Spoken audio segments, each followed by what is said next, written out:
प्रश्नोत्तर सत्संग माध्यम से आज एक प्रश्न आया है भगवान हीरे मालेगांव महाराष्ट्र से। उनका प्रश्न है कि महाराज जैसे कोई आदमी मर जाता है तो उसका अंग हॉस्पिटल में किसको दान कर दिया जाता है। तो लोग बोलते हैं कि जो अंग दान करेंगे अगले जन्म में वही अंग भंग हो करके पैदा होगा। यानी कि आंख दान कर दिया तो अगले जन्म में बिना आंख के पैदा होंगे, अंधा होंगे। क्या ये सत्य है? अगर संपूर्ण शरीर दान कर दिया जाए तो फिर क्या होगा? अच्छा प्रश्न है। देखिए जी, मर जाने के बाद ये शरीर जो है आत्मा से अलग हो जाता है। ये शरीर अगर या कुछ अंश अगर किसी को दान करके उनका कल्याण होता है तो जिसका शरीर है उनके लिए ये कुछ पुण्य का काम करता है। अगले जन्म में अंग भंग होकर पैदा होगा, ये खाली बेवकूफ़ी की बातें हैं। कोई पुराण शास्त्र ग्रंथ में ये सब वर्णन नहीं।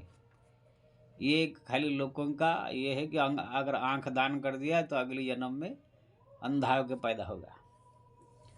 ये सब अंधा होना, लंगड़ा होना, गहनी होना, गरीब होना, दुखी होना, सुखी होना अपने कर्म के ऊपर निर्भर करता है।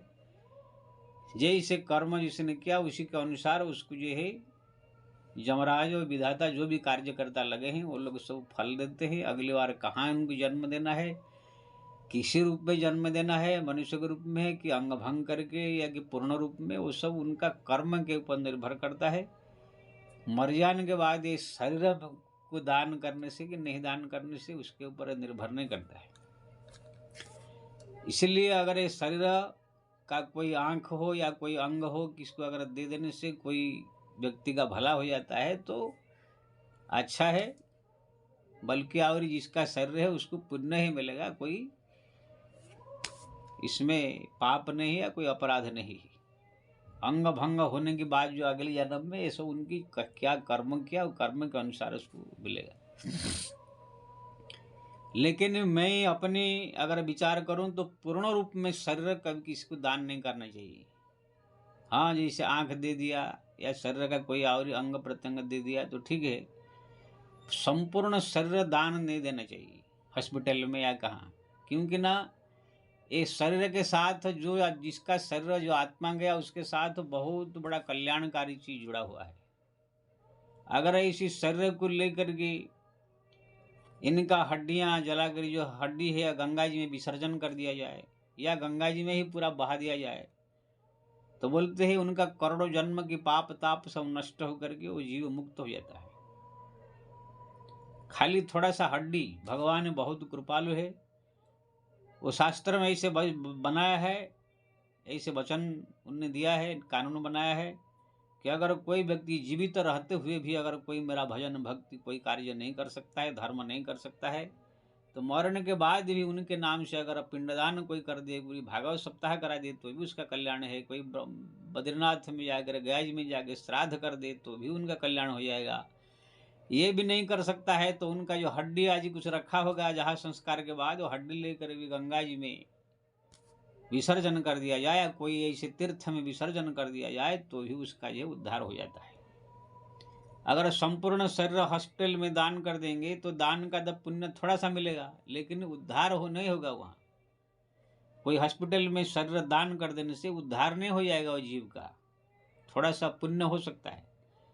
लेकिन अगर उसको गंगा जी में बहाया जाए, उसके हड्डी को जो है विसर्जन किया जाए कोई तीर्थों में तो उसका उद्धार हो जाएगा। इसके लिए स्कंद पुराण में पद्म पुराण आदि में वर्णन है। जैसे कोई एक बहुत बड़ा चोर था, डाकू था, परस्त्री को जो है लूटता था, धन लूटता था, शराब पीता था, सब प्रकार से पाप से युक्त पुरुष जो है उसको राजा के सिपाही ने पकड़ा चोरी करते हुए, लेके राजा के दरबार में पेश किए तो उनको जो है वनवास का दंड दिया गया। वन में रहेगा, कभी शहर में नहीं आएगा।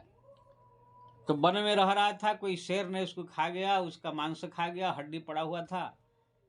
थोड़ा थोड़ा मांस लगा हुआ था। एक बाज पक्षी उसका हड्डी का एक टुकड़ा उठा कर आकाश में उड़ गया। ये घटना गुजरात की जो है द्वारिका की है। बाज पक्षी जब उड़ रहा था, दूसरा बाज पक्षी उसको जो है आकर झपटा, और झपटा झपटी में वो जो हड्डी जाकर के द्वारिका के गोमती सागर संगम तीर्थ में गिर गया।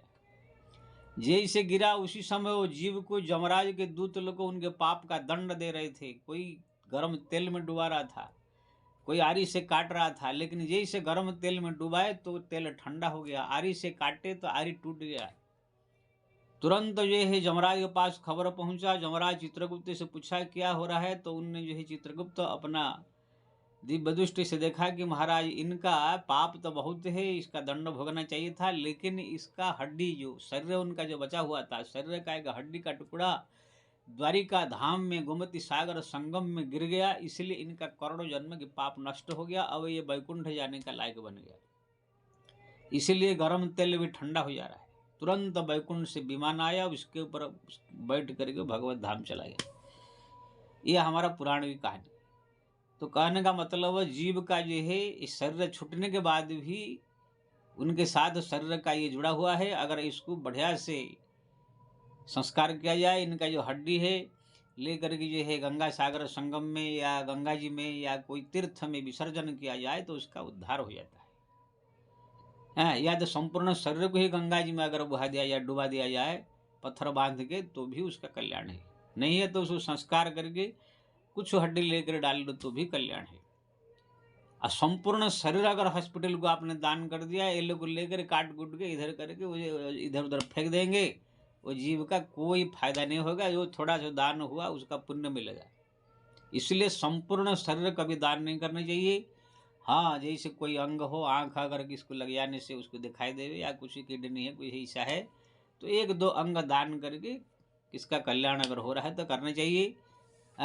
जिससे थोड़ा उसको भी पुण्य मिले। लेकिन संपूर्ण शरीर दान कर देने से फिर ये जीव का उद्धार के लिए कोई रास्ता नहीं बचेगा।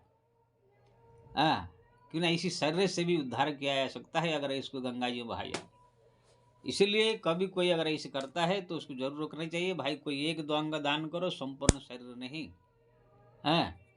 अब बाकी उस शरीर को जो है गंगा जी में बहा करके या उसका हड्डी के विसर्जन करके उसका कल्याण उद्धार कर देना चाहिए। ये सब शास्त्र का वचन है। और बाकी जो आंख दान कर देने से अगली जन्म में अंधा होगा, गोड़ दान कर देने से लंगड़ा हो जाएगा, ये सब खाली बकवास की बात है, कोई शास्त्र में नहीं है। अंग दान कर देने से बल्कि और इस जीव को पुण्य मिलेगा, कोई ऐसे अपराध नहीं है। दूसरे का भलाई हुआ इसलिए पुण्य ही मिलेगा। लेकिन संपूर्ण शरीर दान नहीं करना चाहिए। बाकी बचा हुआ शरीर को उसको जो संस्कार करे, या तो उसको गंगा जी में बहाए, अस्थि विसर्जन करे, उनके नाम से जो दशा क्रिया शुद्ध क्रियाएं हैं सब करे। अगर हो सके उसके नाम से भागवत सप्ताह करे, बद्रीनाथ में पिंडदान करे, गया जी में पिंडदान करे, तो उससे जीव का और कल्याण हो सकता है। इसलिए ये सब जो है जो भ्रम है कि दान कर देने से अंग भंग हो जाएगा, ये सब गलत है। लेकिन यहाँ ध्यान रहे संपूर्ण शरीर हॉस्पिटल में दान न करे। जय श्री राम।